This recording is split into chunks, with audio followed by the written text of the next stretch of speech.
Hello and welcome to another Huddersfield Town Talk special with me, Stephen Downs, and my co-presenters Callum, Scott, and Zach.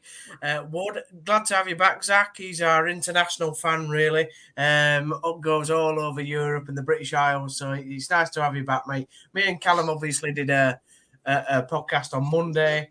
Callum's promised me to reserve his fruity language, so hopefully that happens. But although, to be fair, before the show started, he was getting pretty angry over the ATT minutes that came out, which is what we're here to discuss today. I thought, firstly, though, it's only fair since Zach has come back for you to give your appraisals of the last few weeks, mate. Obviously, we've not really had a chance to speak to you with the games that have gone. So if you want to just give us a quick thought on where we're at now and your thoughts over what's happened over the last couple of weeks. Yeah, so nice to be back, mate. Thanks for having me back.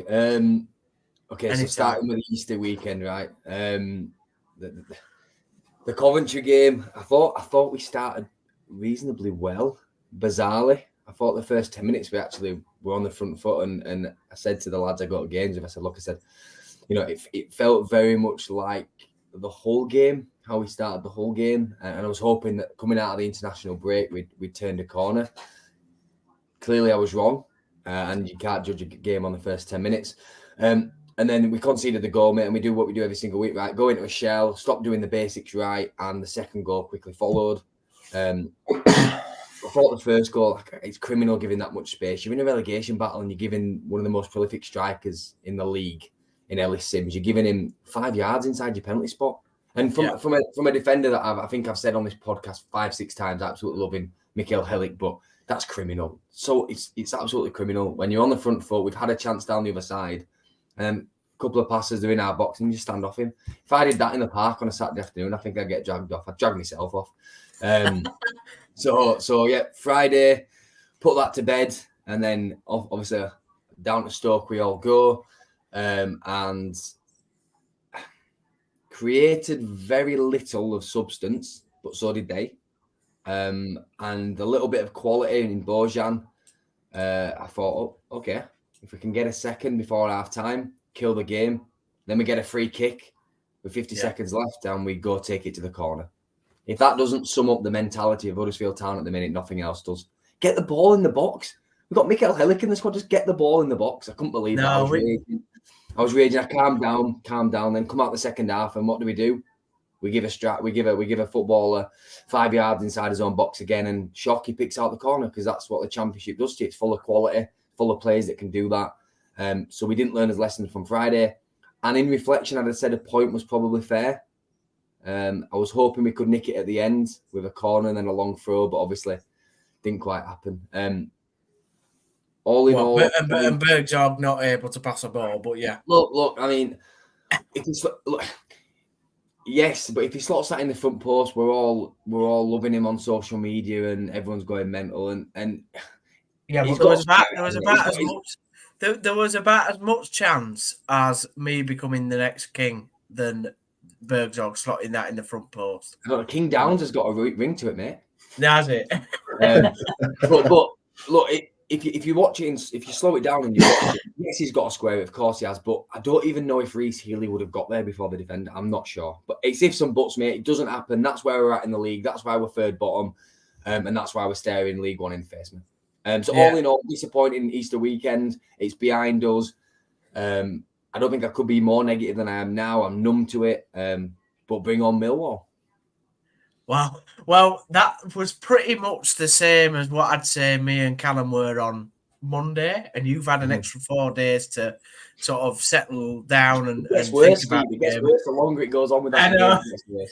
I know it does. I mean, I was raging with Bergzorg that he didn't pass to Healy, and like you said, the goals that we gave away were terrible. And me and Callum went through them on Monday, and it was just terrible. But like I said, we'll come on to Millwall in a little bit because we want to end the podcast in a really positive mood.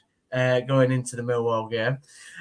So I think what we'll start to do first is talk about the ATT meetings that came out. Now, for any Town fan that doesn't know what ATT is, I'm sure many of you do. It's basically a panel of people that get together from both a club and supporters, whether it's HTSA, Huddersfield Town Supporters Association, Cowshed Loyal. There's been individual fans involved in the meetings before, and they regularly go on discussing all sorts of things that happen within the club, whether it's on the pitch matters, off the pitch matters, from pies to the speakers in the stadium. And it's very good, to be fair to the club, that we do have this regular sort of communication between fan and club. Not every club or many clubs don't do this with the supporters. So you have to give a lot of credit to Town that they do come up with this system that works, or tries to work anyway. And in the latest ATT meetings, obviously one of the big issues that's being discussed at the moment is season cards. Many clubs have already come out with their season card prices, but due to the nature of where we are in the English pyramid and we find ourselves in the relegation zone, we don't know which division that we're going to be in either next season, whether it's in League One or still in the Championship. So at the ATT meeting, the Huddersfield Town Supporters Association asked about the season cards, and they got pretty much this dialogue of response. So I'm going to read a little bit of it, not all of it, but I'm going to read a little bit of it. So when asked about the season cards, one of the people that was there, it was Jake Edwards, obviously CEO of Huddersfield Town. There was also Dave Forsyth there, who is the communications and marketing manager for the club, director, sorry. And there was Robin Kennedale, head of supporters experience, and there was also Rachel Taylor, the support services person. So there was a number of people that could sort of have their opinion on this issue. But anyway, Jake Edwards went on to explain that over the past 9 or so months, the club has begun the process of benchmarking itself against other championship sides across a range of categories. Mr. Edwards pointed out that this was particularly important in light of ongoing negotiations between the EFL and the Premier League with regards to a new financial settlement for the provisional game in England and Wales. He added that although a new deal would involve immediate and financial benefits for the club, such as Huddersfield Town, it would also likely come with certain strings attached. He gave the example of performance, i.e. final league positionings, playing a more prominent role in the revenue and distribution formula and course spending from directly linked to revenue. In addition, predicted that the ability of owners, such as Mr. Nago in charge of our club, to subsidise losses would be somewhat curtailed. Mr. Edwards continued highlighting the fact that this will force all clubs to prioritise financial sustainability. It will also make it harder for Town to compete with other teams, including those in receipt of parachute payments and with bigger stadia. As a result, Mr. Edwards concluded the club will have to work much harder to generate additional revenue. This will include raising prices of season tickets. Continuing this line of reasoning, Mr. Edwards observed that Town offer one of the cheapest season cards currently in the EFL and remain one of the only clubs not to use a zoning system, which we'll come on to discuss in a little while. To emphasise this point, David Thetford-Sykes presented several slides to the panel which showed that Town's adult season cards are cheaper than the average equivalent in the National League North. Mr. Sykes argued that first and foremost, low prices have a negative impact on the club's ability to generate revenue and thus compete with its peers. On top of this, he suggested they devalued the product itself, and up to 4,000 fans, season card holders, currently regularly do not attend games. Mr. Edwards said that the board had therefore concluded that the club must gradually increase the price of season cards over the next 5 years to meet the average championship price point. Obviously, HTSA did come back with a statement of themselves, and they have obviously had a little bit to say on it. So I'll just firstly read a little bit from their statement here. And they went on to say, many in the wider fan base are concerned. Sorry, that was the second half of the statement. Let me just get to the first half.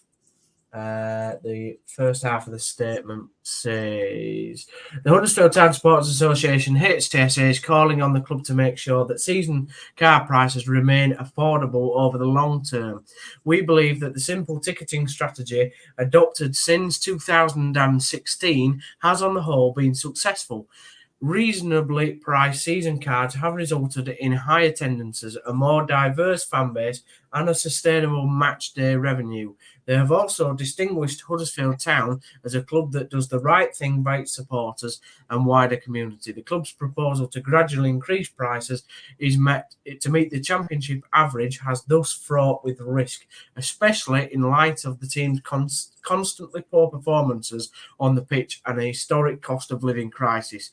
There's little doubt that higher prices will lead to a drop-off in season card sales, while the club may enjoy a modest increase in revenue under such scenario. We do not believe this will be a worthwhile trade-off. So, Callum, obviously you've heard what the ATT have had to say. You've heard also what HTSA has had to say. We're getting near the end of the season. Town go on to say in the ATT that they'll make an announcement at some point when the season is concluded or towards the final game of the season. But yeah, what's your overall general thoughts before we sort of dive into some points more broadly? I think there's two sides to the way I look at it. So, firstly, I look at it as a fan myself and thinking how good we've had it for so long, in that season tickets have consistently been some of the lowest priced in the division or across the entire pyramid of English football, really. I was reading something earlier that even in as far back as 2015, we had the lowest ticket on the day price across the football pyramid. I think we were charging £10 for entry or something like that. Yeah. And I think you couldn't have picked a worse time and a worse general atmosphere to release this news into, because nobody wants to see prices go up, especially at the minute in the current climate. But you'd have maybe expected a better reception, or at least a more receptive response, if the club wasn't on the slide, and to use a phrase out of Dean Hoyle's songbook, sleepwalking into relegation. Do you think, obviously, to be fair, the club hasn't released any news. This is from an ATT meeting that, the club agree for the minutes to be shown for transparency reasons. Zach, I suppose the point that they're trying to make is, look, if you want a better product on the pitch, we're going to have to higher prices, and people are going to have to pay their due for getting up the league further, even though HTSA argue there's no correlation between higher season ticket prices and momentum on the pitch. An arguable point is Sheffield Wednesday averagely charge £650 for their season ticket, where we, at the moment, most supporters are paying between £250 to £300 for our season tickets. Yeah, I mean, I think it's the chicken and the egg, isn't it? I think we've had it good, as Callum said, for a long time, and undoubtedly, I think there is going to be an increase, right? And I think anyone that has looked at the accounts would also agree that there is probably a slight increase needed. What I would say with some quick maths, so I think it was Dave went on to talk about how that there are 4,000 fans that are attending games at the minute, that have season tickets that are not frequently attending games. Yeah. So if we're saying that them 4,000, then if with any price increase are not going to renew, at the £249 that it's currently at, that's nearly £1 million that the club are turning their back on. Okay. So my question would be, they are saying they're going to increase to the Championship average over the next 5 years. That's what the rumours are, right? So the Championship average, £471 a ticket for every adult that attends a game on average across the country. So about a £45 increase year on year over the next 5 years. The loss of them 4,000 fans at £1 million is the increase of £44 for the remaining season ticket holders that renew going to replace that £1 million? I'm not so certain that's true. And I'm not so certain that's actually going to create any benefit, because it won't just be the 4,000 that don't renew. There'll be more that don't. And again, they're talking about they want to benchmark season ticket prices across the Championship. Well, I'm benchmarking our players on the pitch against the other Championship clubs as a fan, and we're third bottom, right?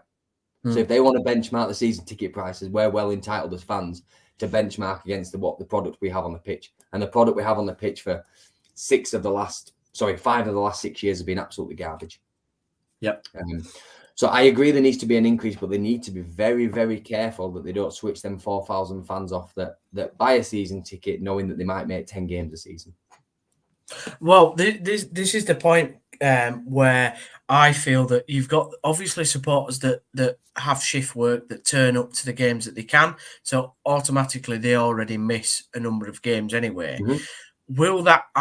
My worry is that 4,000 that already don't attend games will obviously grow because people who do buy a season ticket, even though say they miss, I don't know, 8 games a season, but still buy a season ticket because it's cheap enough, they're obviously not going to buy that season ticket at an extra £100-150, are they?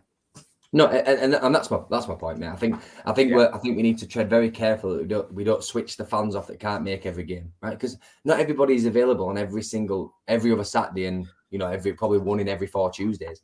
It's just the nature of life and the nature of people working, and we talk about being a working class club, and isn't that doing the opposite of being a working class club? Because we're turning away those that can't make every game. I just think that they're coming in with a very short-sighted view of what a season card is. And for me, a season card is having a long-term connection with a club. And some people will then say, look, I had a season card, I don't have one anymore. On a Saturday afternoon, there's the opportunity to take the kids to the park, or I've got the football and pay on the day. They'll probably take the kids to the park, especially if the product continues to be as bad as it currently is. Callum, one of the arguments that, I think clubs have is that there is a massive pressure being put on them, particularly from the Premier League, that they're not wanting to give the EFL clubs a deal. We all know how many millions of pounds that is.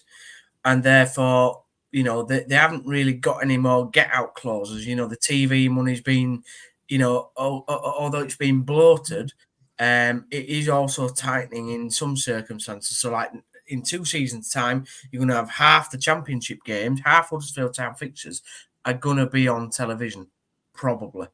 Now, as a supporter that maybe lives further away, that doesn't live near the town or can't afford the season ticket, you're surely going to spend, 10 quid extra on Sky TV or whatever, TNT Sports, to take in those fixtures rather than paying that £100-150 more for a season's card, aren't you?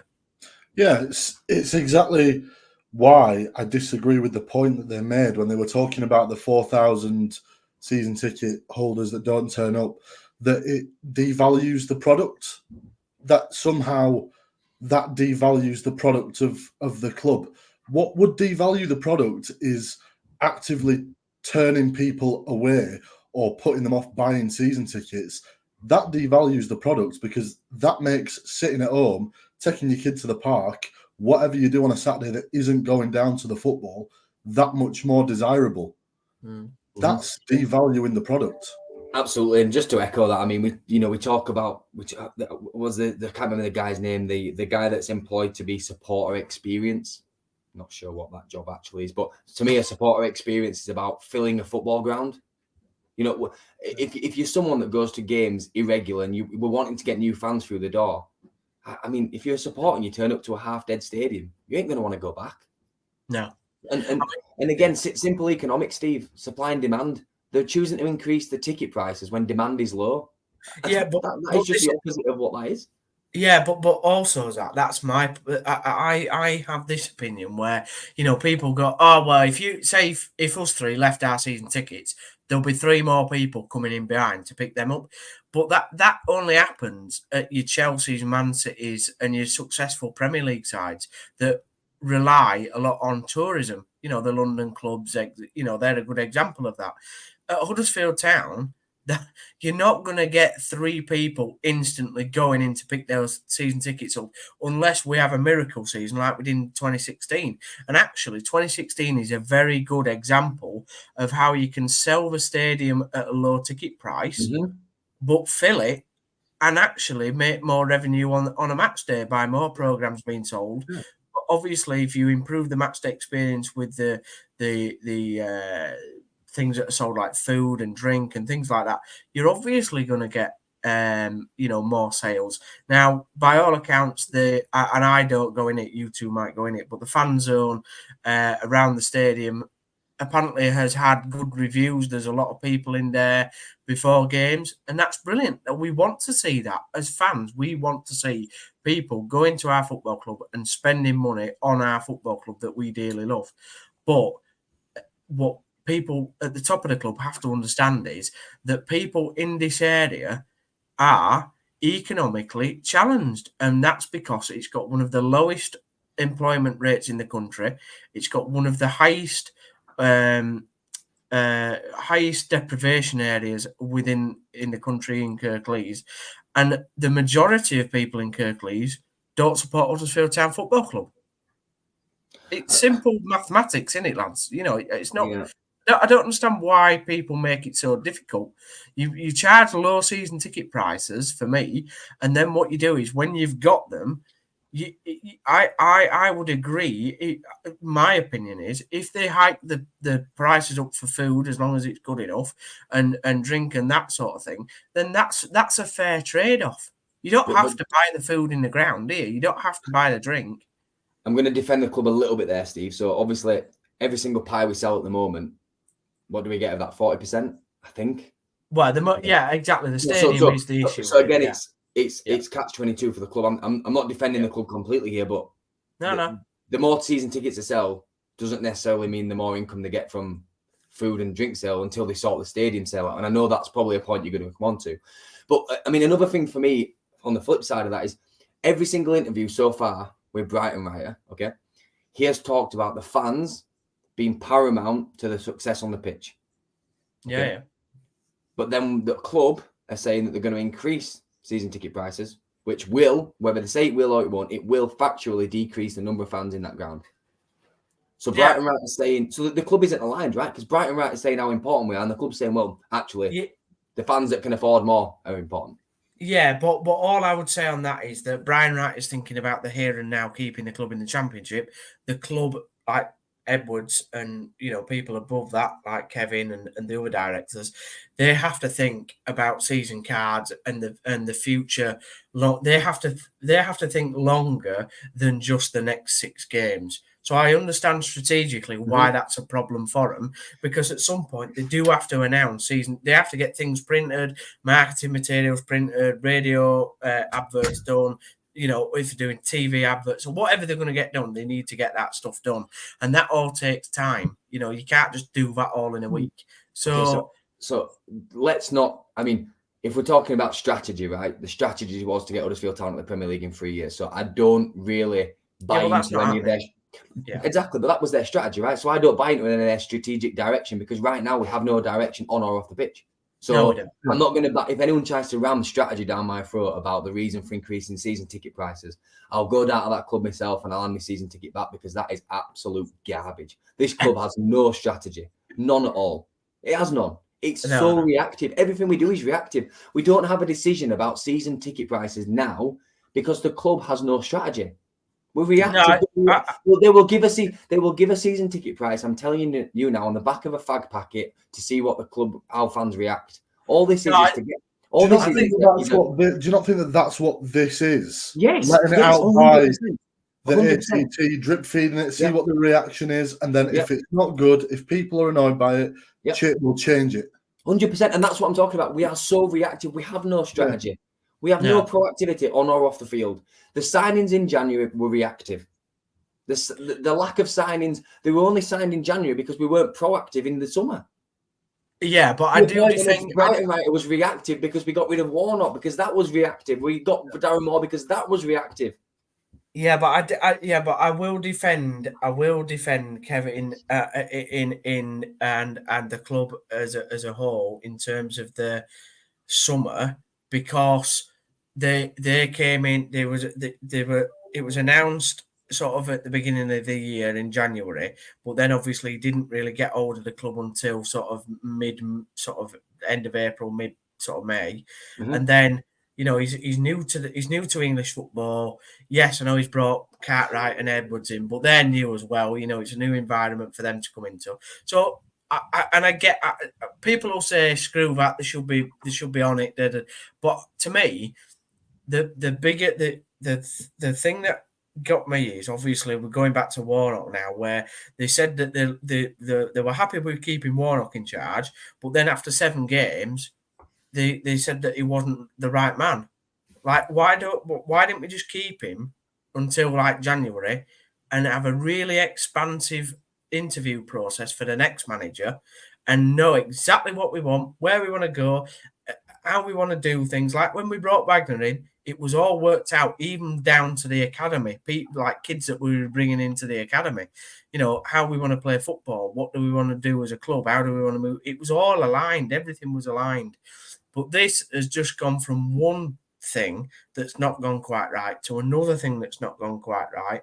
And I feel that, unfortunately, this season ticket argument now could get quite out of hand because people need, obviously, time to get the finances into an order where they can afford a season ticket, particularly at the moment with cost of living crisis. And obviously they want to bring this zoning element in, Callum, where I don't think it works. I get why it works on like cinemas and stuff like that, but I don't think it works at football clubs because you're not in a stadium like Town where virtually everybody's kind of got the same view. There's no posts, or like it's not like Hillsborough where there's like 17 different viewpoints where you can get a bad angle, is there? Yeah.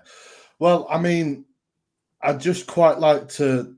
I'm sure the club would appreciate your defence of it there, but I'm not here to defend the club. I'll just put that out there. I'd entirely disagree with the fact that if Kevin Nagel is half the businessman that he says he is, why would you buy a football club without doing due diligence and research? You wouldn't buy a football club without knowing what you're getting yourself in for. And if that is the case, that is the most worrying indictment of the owners of this football club. If the only thing that we can come up with to justify these decisions is, well, they didn't know. They don't know football. And that is the point, man. We'll come back to the zoning in a second, but I just have to get this out of the way. So you mentioned, Stephen, I'm not criticising you because it's a valid opinion, but you talked about how obviously Kevin came in and he didn't know the league, and then he brought in Mark and Jake, okay, who also don't have, Mark's been around the league for a while, but Jake has been. It's changed since Jake left English football. If you was opening an Indian restaurant, right, you wouldn't get a chef that specialises in fish, would you? You get a guy that can cook a good chicken tikka masala. Yeah, we got rid of that chef in Neil Warnock. Yeah, that's what. Yeah, but that's what we did. That's my point. But that's what I'm saying. So there's no strategy. You can't. How could you're defending the indefendable? What we have done in the last 18 months is garbage. We could have got loan signings last summer. People hiding behind the fact we had no budget. We could have got a loan signing. No, what I'm defending is the fact that people attacked people from the off in terms of having the opinion that that they did have enough time, but we know for a fact that the EFL are slow. That they're slower than most things in this country, like in terms of decision making. We know what balls ups they can make. So for me, I let him out. I let the board have the summer off in terms of I gave them a bit of leeway there. What my disappointment has come down to is the strategy around, right, well, you've said that you're sticking with Neil Warnock, and then after 7 games, you've saying that you're getting rid of him, but then you're saying you've come in and you've said Darren Moore's the perfect man, only wins 3 out of 21 games, so you have to sack him, but you don't sack him early enough. I'd have sacked him after Leeds. I would have done. And then we've got a German in Brian Reiter who actually is very educated about football. He clearly knows what he wants to do with a team. You can see that, and you can tell that in terms of the other teams that he's had. But the problem that he has here is there's so little quality and depth in this there's no depth in the squad, that he hasn't got anything to work with. And we're asking another person to come up with another miracle that really we have no right to ask for. And to be honest, that's why I think we'll go down. Because after Coventry, I said to people around me, I said, last year we had loads of fight, but no quality. This year we've got no quality and very little fight. And that's why I think we'll get relegated. And that massively comes on to the point of season tickets, because if we go down to League One and they still have the idea that they want to raise season ticket prices, I think they're going to get a massive shock. I mean, yeah, I don't want to go down. We've speaking about season card, right? So I don't want to go down this avenue too much, but you know, again, I think we do have some quality, and I think we've not played certain players at times when I think every single fan was screaming out for certain players to start, and we wasted some games throughout the season. But anyway, we're going back to the zoning, Steve. So for me, I actually think it's a reasonable idea, and don't shoot me down. And the reason I think it's a reasonable idea is because you can increase it in certain areas, but then still give fans that can't afford the increase in season tickets the chance to still sit in certain areas. So, for example, behind the goal and fantastic media stand that we are Town, I think it is stand now. So that area there, if they charge any more than, I mean, for me that should be about 200 quid to sit there, if that right, because it's tough on a winter's day. I remember when they tough on a sunny day. Yeah, I remember when the North Stand Loyal took it over, and it was difficult some games. So I think that the stand behind that goal, I think if they kept that at 249, it still gives the fan base the chance to get a season card that, otherwise, if there was an increase, couldn't. And then, you know, the sort of the middle three blocks, both stands near the halfway line, prime seats, probably the best view of anywhere in the ground. You know, a slight increase, and I'm not talking a lot. I'm maybe talking 300 quid. A season card would perhaps work there. Yeah. And then somewhere in between 275 maybe for the Cowshed Loyal. So you've still got an increase on an average, but you're still not pricing fans out the market. Yeah. So your highest price for the Britannia Rescue stand and the Riverside stand, you're talking 300 quid. I think that's reasonable. And then that is in line then with their £45 a year increase to get to the average of the Championship. And then we'll see where we are in a year's time. If the product's improved on the pitch, hopefully the demand will go up. But the club will say that averagely is still on a par with probably National League pricing, and doesn't hit anywhere near the Championship average pricing. And neither does which is clearly what they were. Which to be honest, I take from the comments from ATTs where they're ultimately wanting to get to. Yeah, and we can get there, Steve, when the product on the pitch is at the Championship average as well, mate. And I agree. Yeah. But like we've said though, they want to. It's quite clear that they're trying to align the club with a club that is at the upper reaches of the Championship in terms of the way it's run.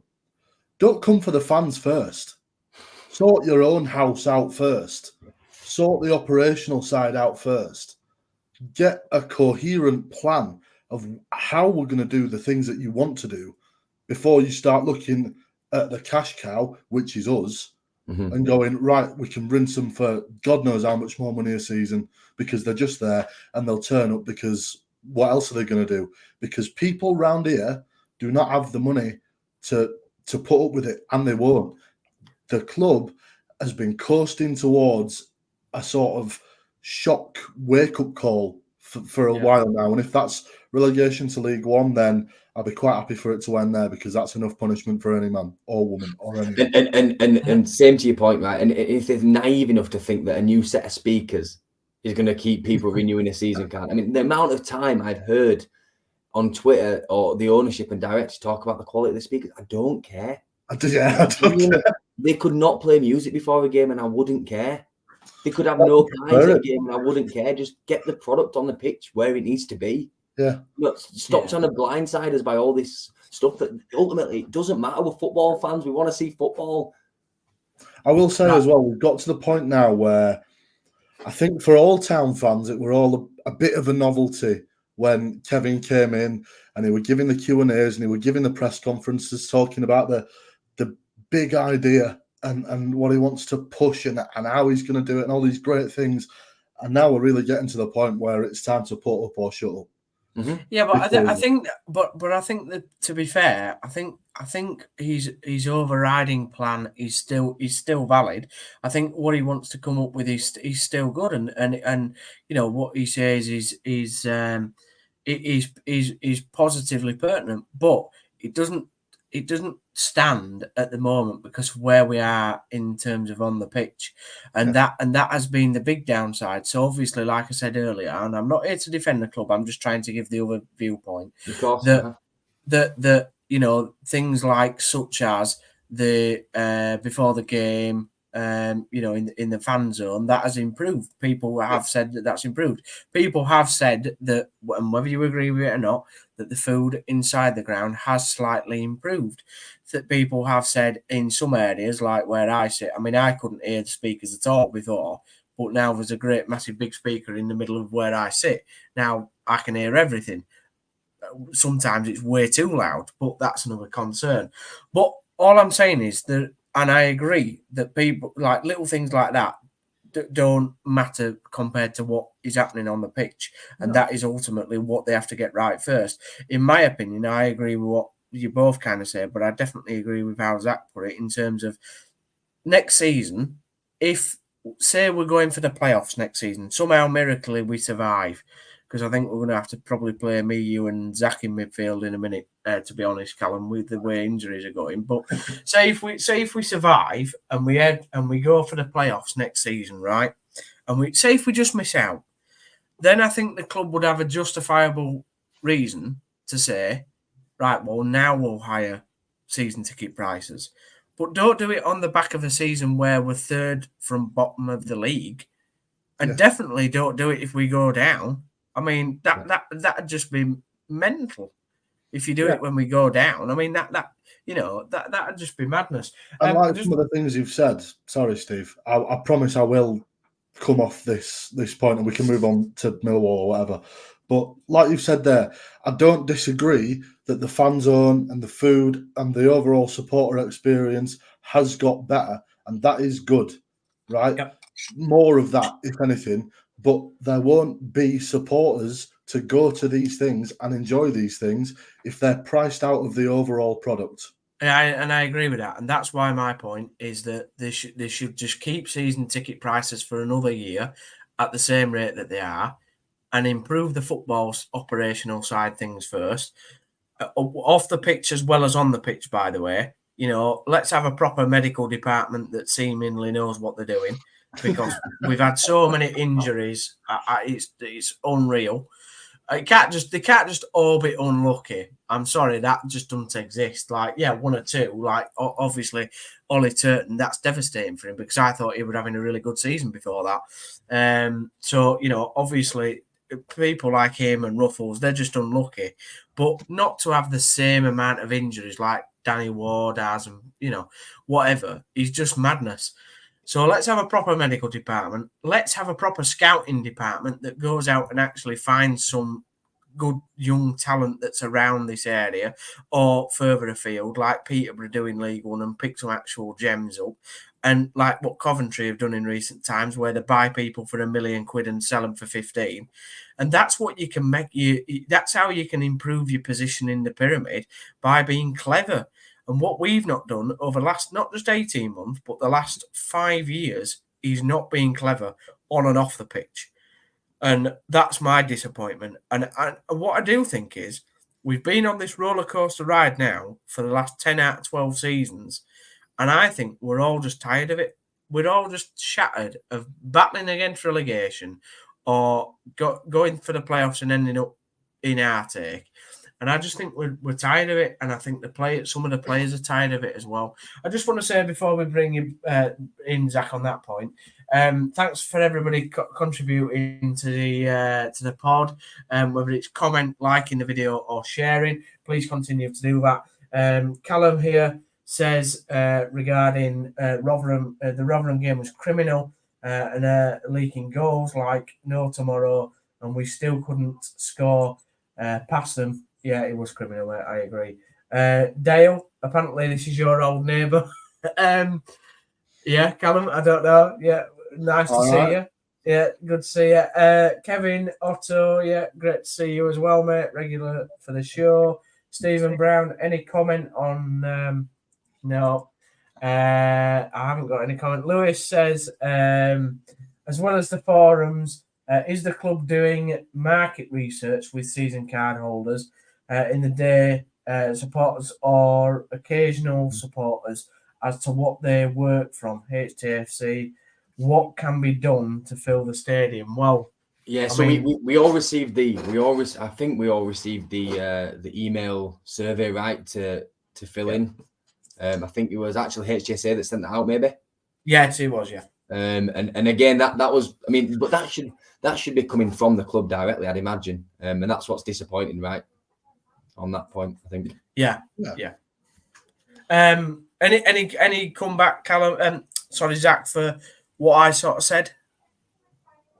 Yeah, I mean, it's just, I think we all agree, right, that the product's got to be better on the pitch, and in turn, at that point, if we're, like you say, if we're in and around the playoffs, we can increase the season cards at that point.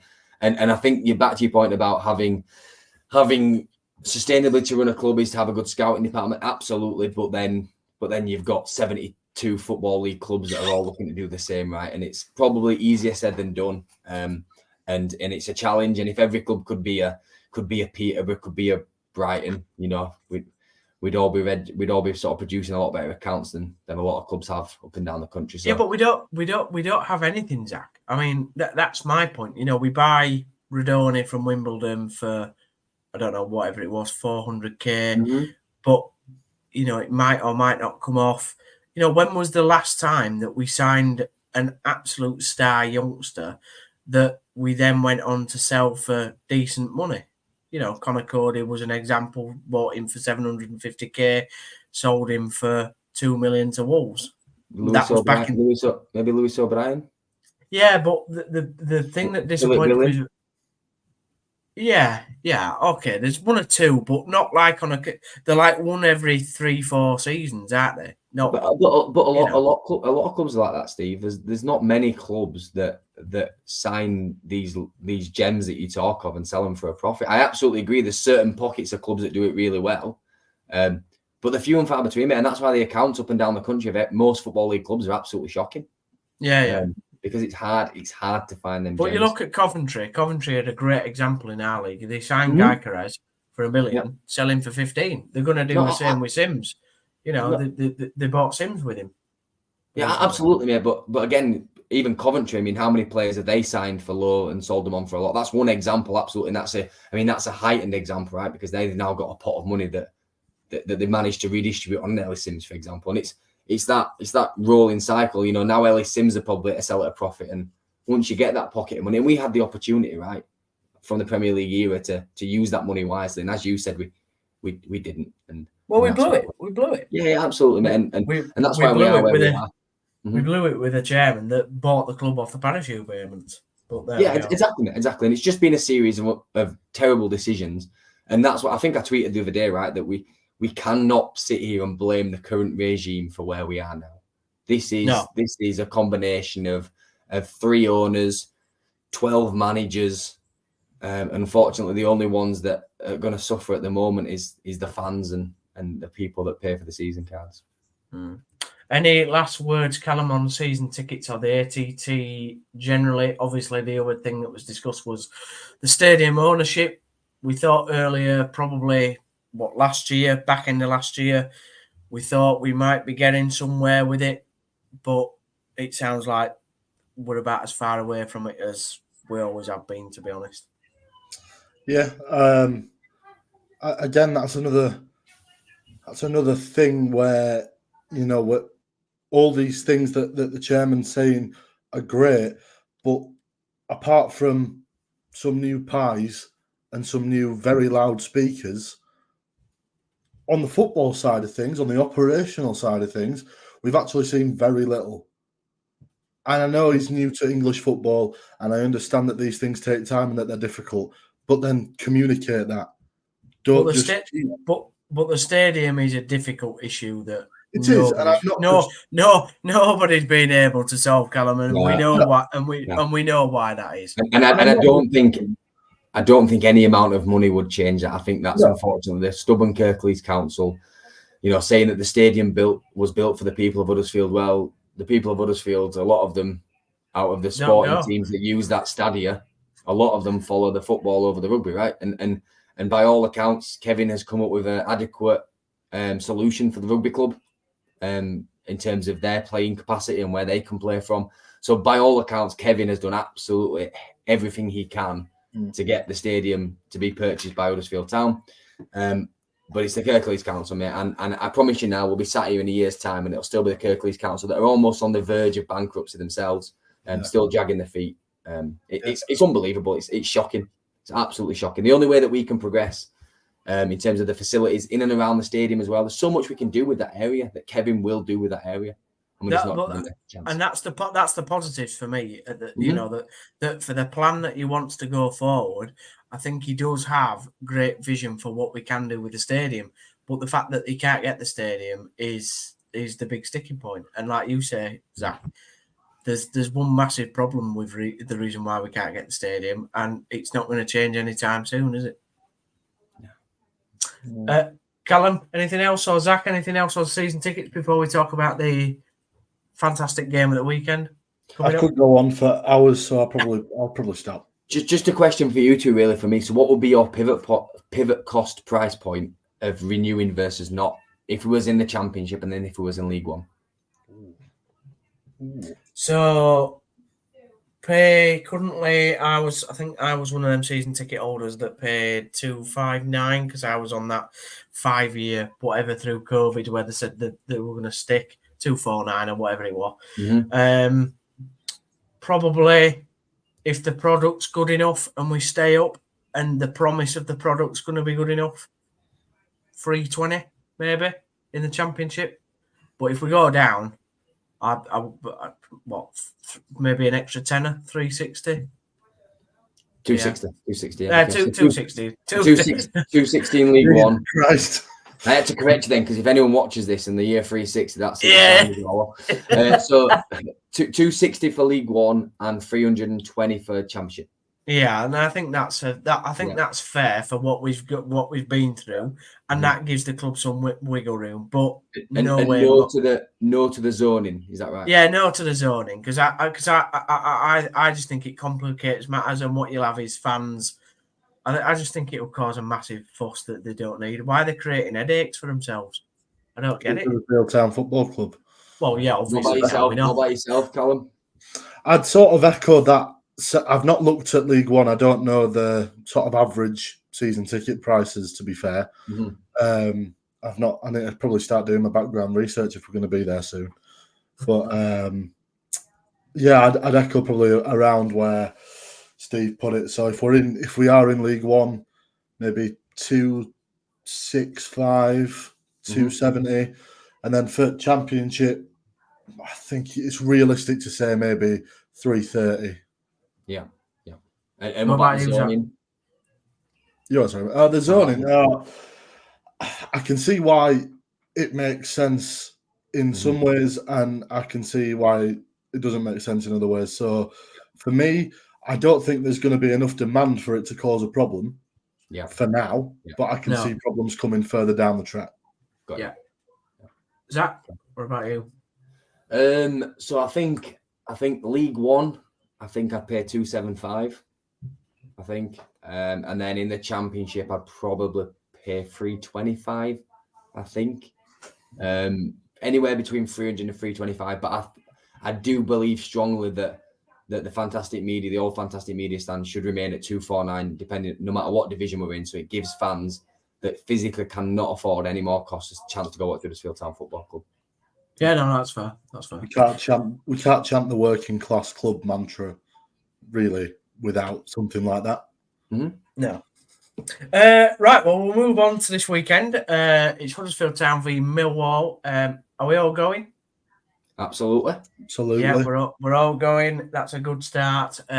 We've not been put off with the situation that we're in. Third bottom of the Championship, playing Millwall, who are slightly above us.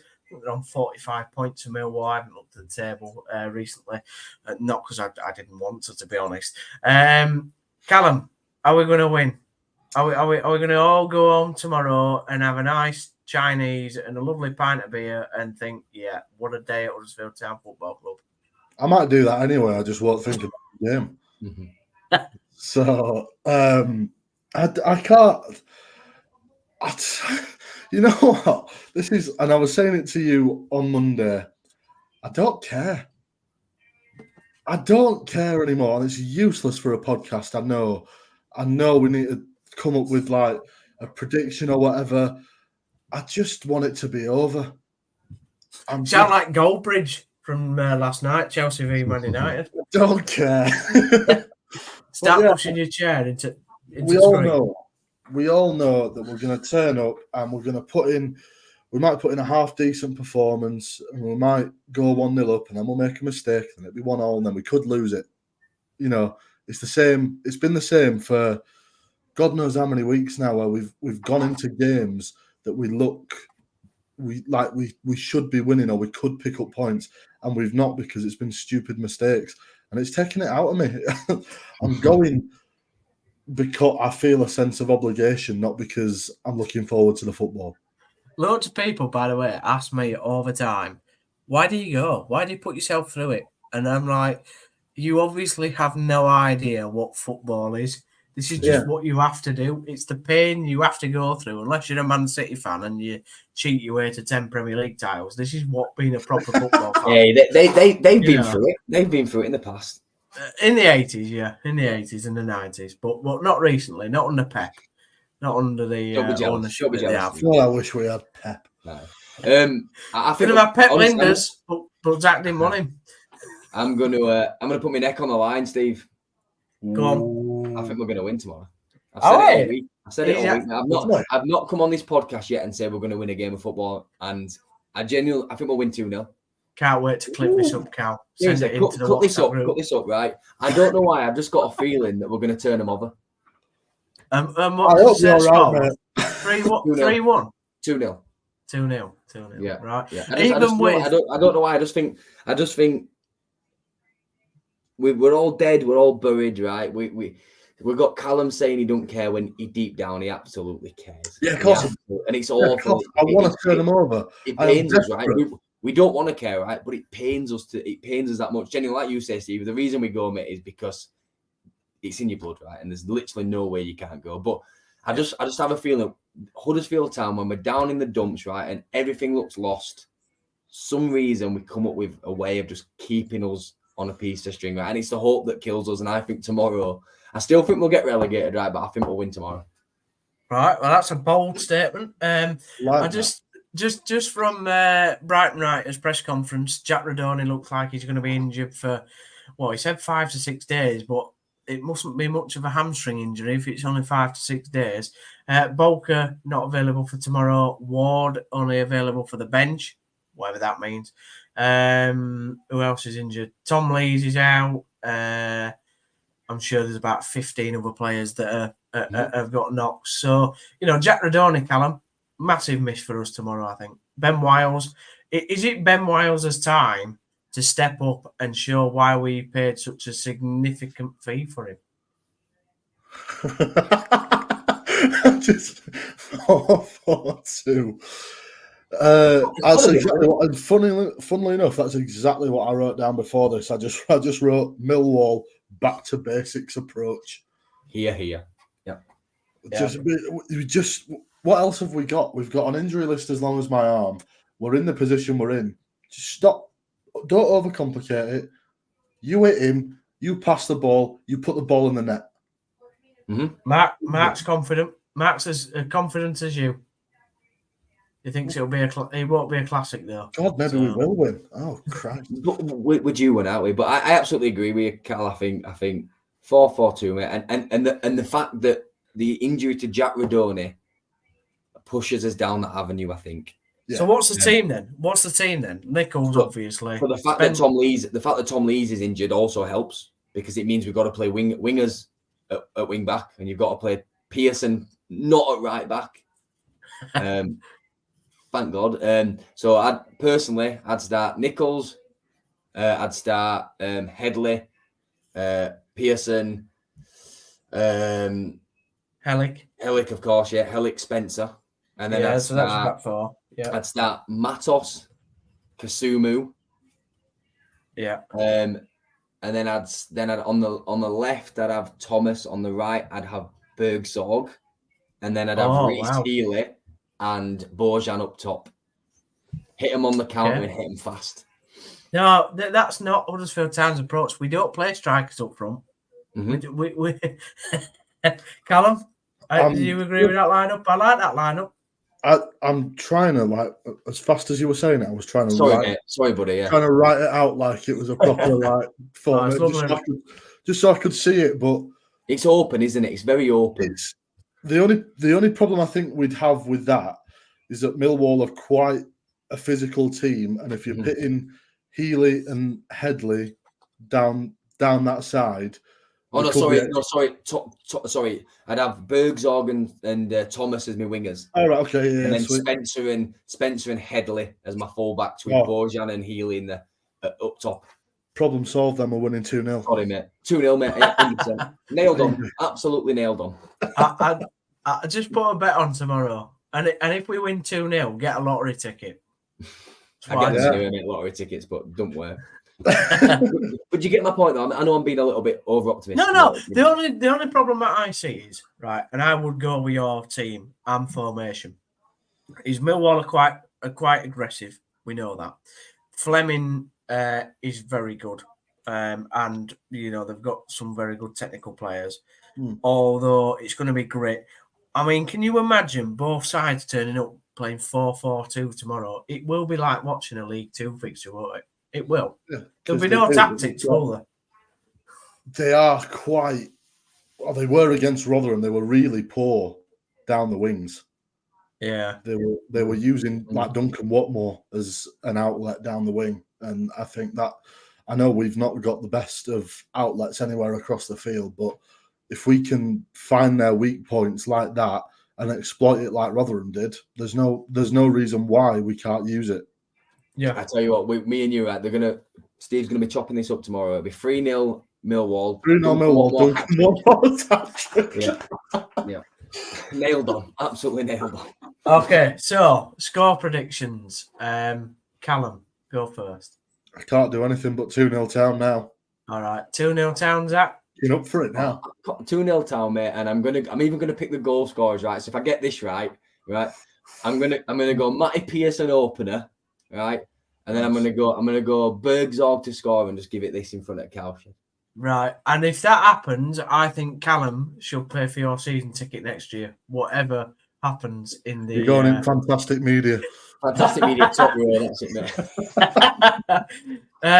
Okay. Callum, do you want to pick your goal scorers? Yeah, come on, be bold, Callum. My goal scorers are Michael Hellick first goal, Michael Hellick second goal. Oh, lovely. That's so 4-4-2. That I love it. I'm going 3-1 to Town and Nichols to get a hat trick. That's what I'm going for. No, all from goal kicks. No, I think I'm not as positive as you, lads. I'm going to go 2-1 Town because that's my favourite scoreline, and I'm going to go. I think Hellick will score because I think we'll get a corner. So Hellick will score, and why not? Let David Kasumu from 40 yards. I think Kasumu will score tomorrow. Why not? Have a go. He nearly did, didn't he, against Cov? He nearly did. Some effort. Well, thanks everybody for joining us on this Talk Town special. Obviously, we'll be back hopefully next week, depending on where Zach is in the world. And you never know, we might get him in an airport again.